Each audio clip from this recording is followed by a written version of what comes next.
de Cristo é especial. A graça e a paz, eu sou o pastor Gustavo, pastor da Igreja Presbiteriana Central de Nova Friburgo, e mais uma vez tenho aqui o prazer de continuar fazendo a exposição dos Salmos com você.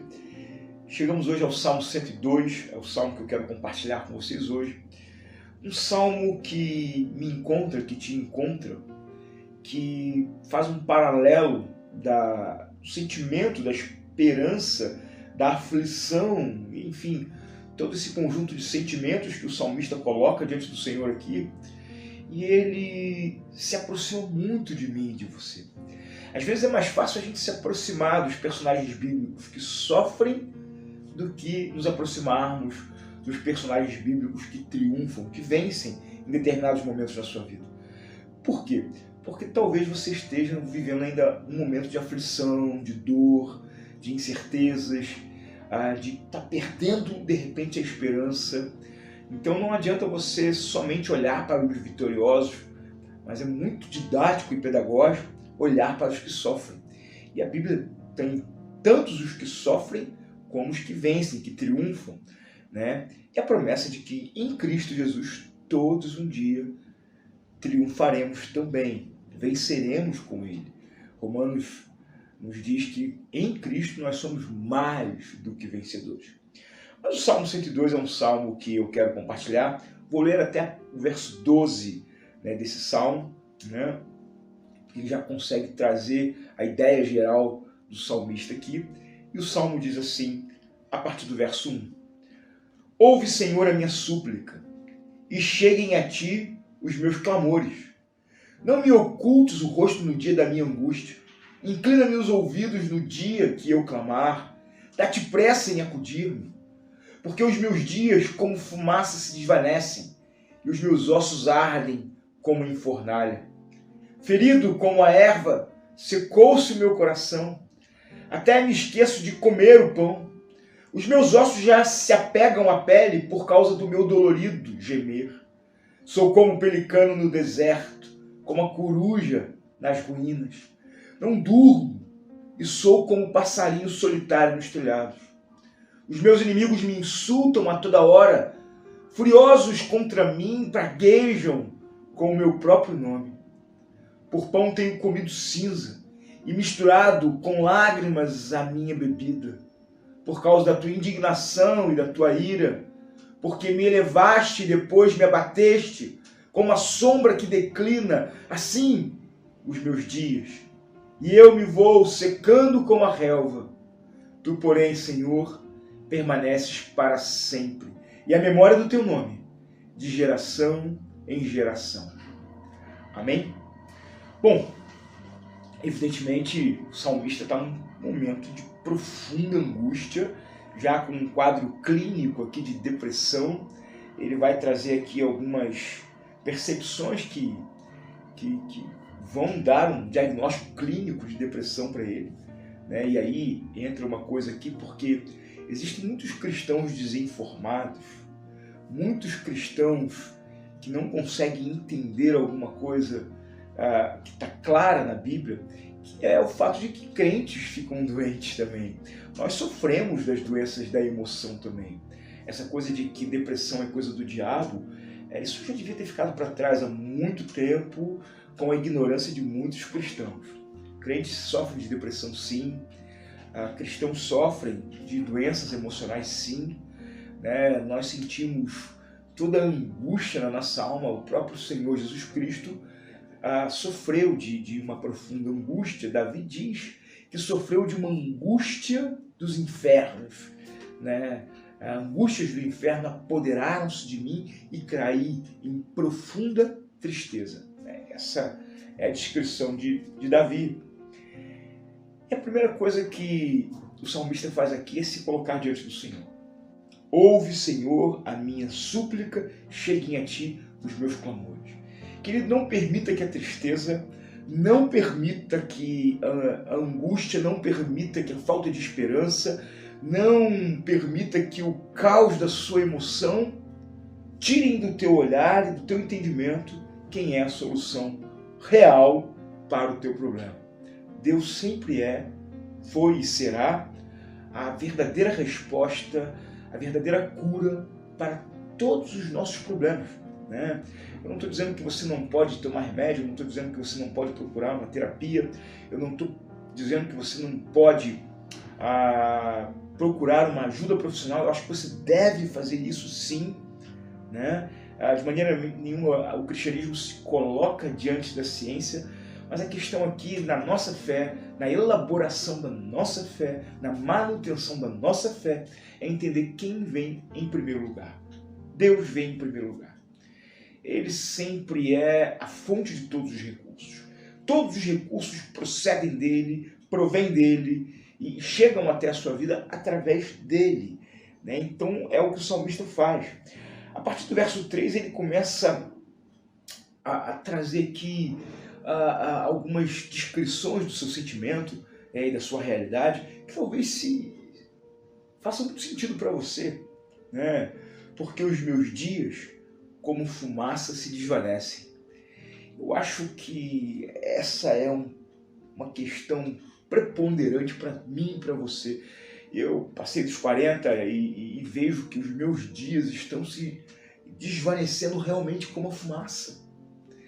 Os dias passam muito rápido, as coisas estão acontecendo, os meus filhos estão crescendo, né? As coisas ao meu redor estão mudando, a minha percepção vai mudando à medida que o tempo muda e as coisas vão acontecendo.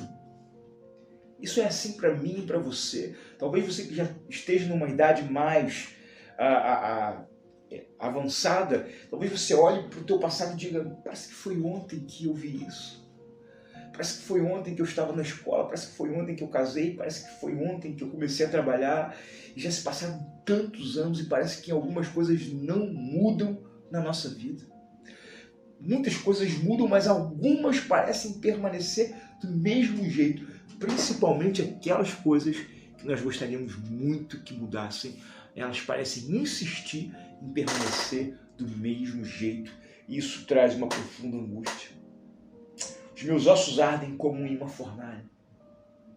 Ferido como a erva, secou-se o meu coração. A ideia de ferir a erva aqui é arrancar a erva da sua raiz.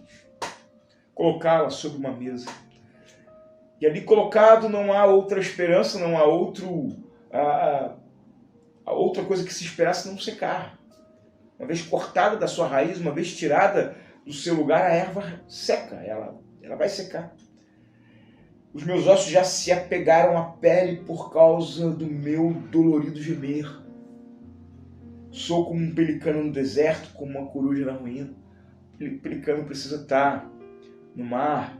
A coruja, interessantemente, ela não vive em lugares pedregosos, ela vive em árvores ou então no chão. Normalmente as corujas fazem os seus ninhos em lugares baixos. Ela precisa ter uma visão. A coruja nas ruínas não tem visão, o pelicano no deserto não tem mar. Às vezes falta alguma coisa tão importante na nossa vida. A ideia aqui dessa descrição é que tem alguma coisa muito grave, muito séria faltando na minha vida. Talvez esteja faltando alguma coisa hoje na sua vida, alguém ou alguma circunstância. Não durmo e sou como um passarinho solitário nos telhados. Quantas pessoas deitam a sua cabeça no travesseiro e o sono não vem? Quantas pessoas só dormem a preço do remédio? Só conseguem pegar no sono às custas de ansiolíticos ou remédios para dormir, para tirar você, para apagar você. Talvez você seja uma pessoa que precise ser apagada, porque senão você não desliga, você não descansa, você não relaxa. E aí os meus inimigos insultam a toda hora e furiosos contra mim praguejam. Talvez não sejam nem pessoas, talvez sejam pessoas na sua vida, mas talvez os inimigos maiores sejam os seus sentimentos, a sua culpa, talvez toda a estrutura do seu pensamento, talvez a sua história, talvez os seus medos sejam o seu maior inimigo e você não consiga lidar bem com isso. E eles praguejam o seu nome. Por pão tenho comido cinza e misturado com lágrimas a minha bebida. Talvez você seja uma pessoa hoje que perdeu até a vontade de comer. Talvez hoje o que você bebe seja misturado às suas lágrimas. Talvez o choro tenha sido o seu companheiro constante. Aqui o salmista se alinha com muitos de nós. Aqui a angústia dele se alinha com a minha angústia, a crise dele se alinha com a minha crise. E quem não passou por isso, ou quem não esteja passando por isso, nesses momentos tão difíceis que nós estamos vivendo, queridos? Mas eis que o verso 12 traz um versículo que pode mudar toda a realidade aqui. Tu, porém, Senhor, permaneces para sempre, e a memória do teu nome de geração em geração. Aqui Deus é apresentado como o sol da justiça. Aqui ele é apresentado como a resposta da esperança. Aqui ele é apresentado como o pão ao faminto, a água ao sedento.